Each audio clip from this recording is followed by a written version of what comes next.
السلام عليكم ورحمة الله وبركاته.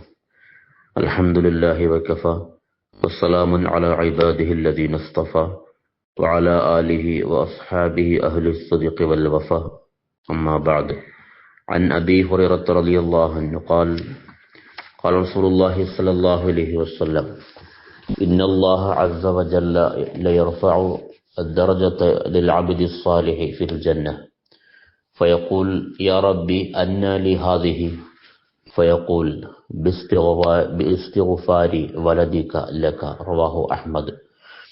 സഹാബി പ്രമുഖനായ അബൂ ഹുറൈറ റളിയല്ലാഹു അൻഹു നിവേദനം ചെയ്യുകയാണ്.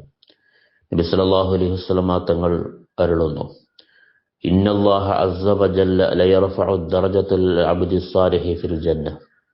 അല്ലാഹു സുബ്ഹാനഹു വ തആല സാലിഹായ ഒരു അടിമക്ക്, മനുഷ്യന് സ്വർഗത്തിൽ അവന്റെ സ്ഥാനം ഉയർത്തും. ഫയഖൂൽ, അപ്പോൾ ഈ ഉന്നതമായ സ്ഥാനം ലഭിക്കുന്ന ആ മനുഷ്യൻ ചോദിക്കും: യാ റബ്ബി അന്ന ലി ഹാദിഹി?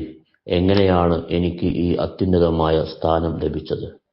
ഫയഖൂൽ, അപ്പോൾ അല്ലാഹു പറയും: ബിസ്തിഗ്ഫാരി വലദിക ലക. നിന്റെ സന്താനങ്ങൾ നിനക്ക് വേണ്ടി പൊറുക്കലിനെ തേടിയത് കൊണ്ടാണ് നിനക്ക് ഈ ഉന്നതമായ സ്ഥാനം ലഭിക്കാനുള്ള കാരണം.